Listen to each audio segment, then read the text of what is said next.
Hello and welcome to PFF Fantasy Football Podcast. I'm your host, Ian Hartitz, and today we continue our Fantasy Files series with a look at Drew Lock. Nope, don't turn it off. Don't turn it off. Hear me out. We're just going to talk it through. I know I'm a Drew Lock apologist, everybody, a big one. Attend my weekly Tuesday meetings to try to overcome this disease, but it's just, something I'm being faced with right now. So with all that said, I do want badly, I tweeted this out. If I could guarantee that one player in the NFL would be excellent in 2021 and beyond, it would be Drew Lock. Not because I think he's this great human being or anything. I'm not saying he's not either, but nothing, behind the scenes, great guy to root for, anything like that. I love watching this dude play. For better and for worse, I don't think Drew Lock has ever attempted a pass that he did not think he could compete. I mean, the stuff he did last year, yeah, a hell of a lot of bad. I'm sure you guys all know about that, but there was a lot of good in there too, that quite simply not a lot of people will give the sort of time of day to highlight that I will. But you know what? Watch every single football game, every single week. And let me tell you this, football is better when Drew Lock is one of the league's top 32 starting QBs, because he's just entertaining for better and for worse. That's all it is. That is it. I am going to tell you right now, spoiler alert, do not draft Drew Lock in fantasy football next year or probably in a year after. I do not have the faith in Lock or this Broncos offense. The defense is going to be good. I would probably not going to see the volume. He doesn't run enough. I don't see Lock being this great fantasy football quarterback, maybe ever. But man, people, he's fun to watch. He makes big time throws. And this is a metric PFF has that I enjoy using. Basically, it's what you think. It's a throw that, is usually in a tight window, maybe out of the pocket, usually down the field, a big time throw. And last year, the only quarterbacks with a higher big time throw rate than Drew Lock: Aaron Rodgers, Patrick Mahomes, Deshaun Watson, Russell Wilson, Tom Brady, and Derek Carr. Before you say, what is Derek Carr doing on that list? He deserves to be there as well, people. We talked up Carr throughout the past season, and credit to him for landing up there. But number 7 in big time throw rate for Drew Lock is absolutely awesome. Now, here's the issue. I fully understand that, you can make a big time throw, but a big time throw and a turnover worthy play are not equal. The turnover is far worse. That is why, I'm skeptical that the Colts will be a better offense with Carson Wentz than Phillip Rivers. Who has more future upside?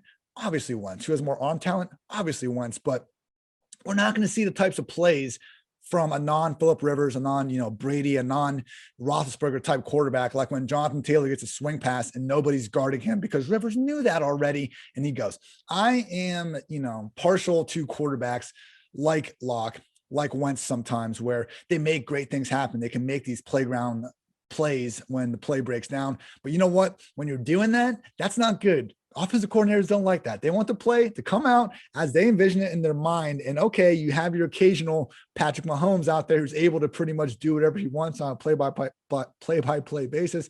The exception to the rule, not usually what goes on. So anyway, the only quarterbacks, I listed the ones that had a better big time throw rate than Lock. The only quarterbacks with a worse turnover-worthy play rate: Jake Luton, Mitchell Trubisky, Nick Mullins, Brandon Allen, Mike Glennon, Joe Flacco, and Jalen Hurts.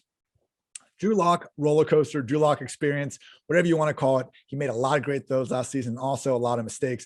This compelled me to try to make a new stat, and I'm calling it entertainment factor right now. I'm very open to new names for it, but basically I wanted to take the rank and big time throw rate and turnover worthy play rate, take a difference in that, and see basically every single year who has been the quarterback that makes really good things happen and also makes a lot of really bad things happen. Because to me, that's entertaining. If you're throwing an interception, that's more fun than throwing the ball away. It's more fun than checking the ball down. Is it better for the professional football team? No. Should Broncos fans even be necessarily behind Drew Lock? I don't know. I can see both sides of it, but red zone viewers need to be behind Drew Lock because he was our 2020 champion with a 26 ranked difference between his big time throw rate rank and his turnover worthy play rate rank. Number 2 was Patrick Mahomes. So take that for what you will. Lock number 1 on the list, Mahomes number 2. But all jokes aside, our 2019 champion, the stat, Jameis Winston. 2018 was Ryan Fitzpatrick. 2017, Deshaun Watson. We had honorable mention campaigns from Matthew Stafford, Josh Allen, and Carson Palmer, respectively. So did I come up with that list partially just to find something Lock is number 1? And you bet your ass I did. But again, people, maybe it should be like the red zone stat or something like that, because there's a certain quarterback, like when red zone, you hear it's switching. Oh, let's take an eye on Drew Lock and the Broncos, or Jameis Winston and the Saints now, Ryan Fitzpatrick in Washington, you're going to perk up a little more in your seat, as opposed to hearing, Joe Flacco and the Jets, or, God forbid, Teddy Bridgewater and the Broncos. And that is going to take us to our next point. It's between Lock and Teddy. And I don't know, gun to my head right now, I would probably take Teddy to be the week 1 starter, which pains me to say. Right now, FanDuel Sportsbook gives Drew Lock a plus 145 chance to be the week 1 starter. Bridgewater is at plus 220. It's close. We had Vic Fangio, the Broncos head coach, say the preseason games will be the truth teller when it comes to discerning who will win the job. So Teddy seems to be getting every single same chance as Drew Lock. And just based on last year, removing schedule, play caller, surrounding cast parts, Bridgewater was the better quarterback. He was the better quarterback in PFF passing grade, yards per attempt, turnover-worthy play rate, adjusted completion rate, and QB rating. As you could guess, the only thing Lock was better in, big-time throw rate. But that's not how you need to win football games, particularly not when you have a defensive-minded coach like Fangio and potentially a pretty damn good defense again, like this Broncos team, even if they're not like true contenders to the Chiefs. I mean, who is? We could see them battling, sneaking around in contention, being just good enough for them to go with the better overall quarterback instead of the higher upside long-term deal, because make no mistake about it, I do think Lock has the higher career ceiling than Bridgewater. I mean, even before Teddy's injury, I mean, this dude in 2 seasons with the Vikings, I think he even, I was making fun of Pro Bowlers on the last one of these recorded, because I don't recognize Pro Bowl quarterbacks because Trevor Siemian declined an invite. And that should be all I need to tell you. Yeah. Teddy Bridgewater in 2015 is a Pro Bowl quarterback for throwing in 16 games. Gee, I didn't realize it was this bad, people. Teddy Bridgewater made a Pro Bowl in 2015 for throwing for 3,200 yards and 14 touchdowns in 16 games. And before you say, Ian, don't you know Teddy's a dual threat quarterback sometimes? Yeah, his 190 rushing yards and 3 touchdowns, I guess, were okay. But, man, we've seen it. And credit to Teddy for actually being more dual threat with the Panthers than he was with the Saints. Like, it was horrific with the Saints. And 14 games with the Saints, he ran for 36 yards on 39 carries. With the Panthers last year, he averaged 18 rushing yards per game. He had 5 scores on the ground. I think it was the Cardinals game. He actually had a real nifty run up the middle. Like, he was almost like, he was a usable fantasy quarterback last year in 2 quarterback leagues. That was it, believe me.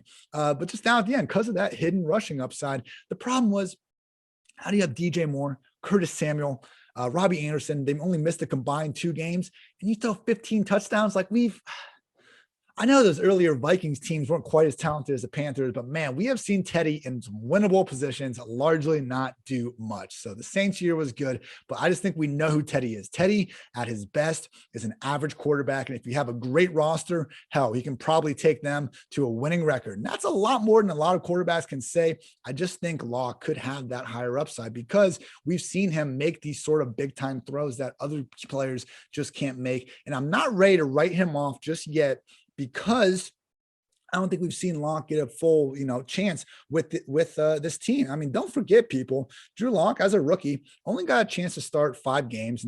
Look, quarterback win stats are dumb. I'm not going to sit here and say his 4-1 record made that a great year. He was largely mediocre even throughout those 4 wins. But I reject the idea that he just sucked in this like great situation last year. This was PFF's 22nd highest graded offensive line in pass blocking. Cortland Sutton played 31 snaps. I love Jerry Jeudy's route running. We're in on him moving forward. He was still one of just 3 receivers to drop at least 10 passes. KJ Hamler missed 2 games and was limited in 2 others with a hammy throughout September and October. Tim Patrick, nothing bad to say. Truly NFL's best number 4 wide receiver. Love you, Tim. Noah Fant, I mean, this dude, his yak ability was just borderline erotic as a rookie, but you look at last year and he literally popped up on the injury report with each of multiple ankle injuries in addition to a chest and rib injury. Like, he still was out there grinding, but Noah Fant never looked close to 100%.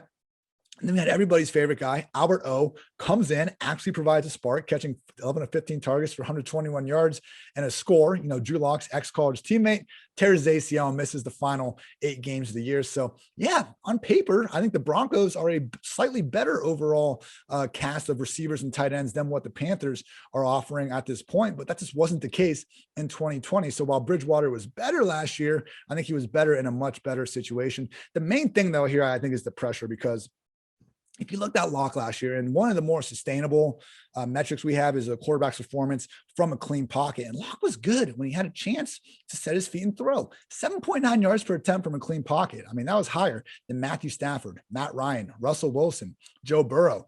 I mean, Kyler Murray. Like, the problem was that, again, we see Locke be really good in certain stages, but then he's so bad in another stage that just doesn't make up for it. I mean, you look at how he did under pressure now. I mean, look, we only had, let's see, I think 7 or 8 quarterbacks average at least 3 fewer yards per pass attempt when pressured versus when kept clean. Nobody was more sensitive to pressure than Drew Lock. But overall, it was him, Jared Goff, Nick Mullins, Ryan Tannehill, Baker Mayfield, Joe Burrow, and Tom Brady averaged at least 3 fewer yards per pass attempt when pressured versus when kept clean. Nobody had a higher big-time throw rate than Lock when he was not under pressure. Drew Lock made some plays for people when he had time. I'm just not convinced he's going to have the sort of leash now with Teddy there to, put this all together. So I hope the talent wins out. I hope Denver, really tries to play for the upside, because again, when Lock has been in a good situation, even with the offensive line, he hasn't even had the great situation with his receiving core yet. We have seen flashes of him looking really good. So Teddy was better than him and everything last year. I get it. I do think he just is the type of kind of low mistake prone quarterback where, look, if they're basing this on preseason games, man, like, Teddy's going to be fantastic in that, because he's facing simplified defenses. He's just going to find the right read and get the ball to him, which is a good thing. Again, he's been a winning NFL quarterback. We just know he hasn't been an elite NFL quarterback. I don't think that's in his potential range of outcomes with Drew Lock. I'm not willing to write that out just yet. So PFF Lily stat here, Teddy has thrown, and this is our, kind of main fantasy point here. I know I've talked more real life football here, but this is the crux of why we can't get behind either of these guys in fantasy. Teddy Bridgewater has thrown more than 2 passing touchdowns in 2 of 48 career starts. Drew Lock has 3 in his first 18. So Teddy, even if he keeps that kind of rushing floor that we saw last year, I just think that we haven't seen nearly enough upside in the passing game to warrant this. I mean, Bridgewater was the QB 23 in fantasy points per game last year. Lock was the QB 28. I think Lock would actually be a lot closer to Bridgewater if we take away, his 13 snap week 2 game against the Steelers. Again, though, it's just been more bad than good. So neither guy offers like an ADP, pretty much total. I mean, they're not inside the top 30. They're not inside my top 30. I get it. You don't need to draft any of these guys unless you're, really going off on a limb and best ball limb. But good quote from Matthew Friedman over at Action Network. People, contrarianism is not a license to be an effing moron. So keep that in mind when you're trying to build, these contrarian best ball stacks that, hey, I've heard of worse ideas than drafting Drew Lock with your last pick. If you do happen to, find yourself with Sutton, with Judy, maybe even Noah Fan, I get it. But there's a low floor, people. We've seen that low floor, and the ceiling, at least in fantasy, isn't that high. I think Drew Lock has a great real life ceiling still, but in fantasy, it's not even that great. I mean, we'd need to see him really become just, the next big thing as a passer, which is probably asking a little bit too much. So I would say, we'll have a more specific podcast out later in the summer on the receivers in this game. Obviously, everything's going to change if a certain reigning league MVP finds his way to Mile High, like some have been rumoring. But I would say right now, if Drew Lock wins the job, I would be a little more bullish on Courtland Sutton. We did see in one of his 3 catches last year, Drew Lock, though, just a pretty back shoulder. And if you look at how Sutton versus how Judy are going to operate, Judy's the one that we're expecting more separation from, just providing clearer passing windows. That's what Teddy should be aiming for, while Sutton is the one that you're going to need to have a little bit more of a, give my chance to receiver to go up and get the ball type of mindset. And that's where Drew Lock and his general YOLO DGAF attitude comes into play. So Drew Lock, I'm rooting for you. I don't think he's someone we need to concern ourselves with in fantasy football, though. So thank you, as always, for tuning in to PFF Fantasy Football Podcast. If you enjoy the coverage, I invite you to check out our entire podcast network, which covers everything NFL, college, and fantasy football. You can recap the NFL draft with Mike Renner and Austin Gale's 2-for-1 Drafts podcast, or get all the 2021 betting content you need with the PFF forecast. Also invite you guys to check out PFF's 2021 Best Ball Draft Kit. We have tiered rankings, the projections, the targetable stacks, the season's favorable matchups, the only resource you'd ever need to wreak havoc across best ball formats all summer long. And if you like fantasy football and if you like playing fantasy for money, you need to check out Underdog Fantasy. Underdog's got everything, including season long and playoff best ball. Best ball is a season long game. We draft a team like you normally do, but that's it. There's no in-season roster management. Underdog automatically selects your best performers each week, saving you loads of time. Go to Underdog Fantasy and deposit $10 using promo code PFF and get a free PFF Edge annual subscription. That's promo code PFF. Draft now at Underdog Fantasy. Thank you again for tuning in to PFF Fantasy Football Podcast. New fantasy files out every single day of the week. Also Wednesday show with my guy, Andrew Erickson. Friday show with NFL players. And I can interview them. We're pushing to get as many as possible. Otherwise, we'll have some also perfectly good fantasy NFL analysts there as well. So take care, everybody. Thank you for tuning in again for the third time in as many minutes, probably. Apologies. We'll see you next time.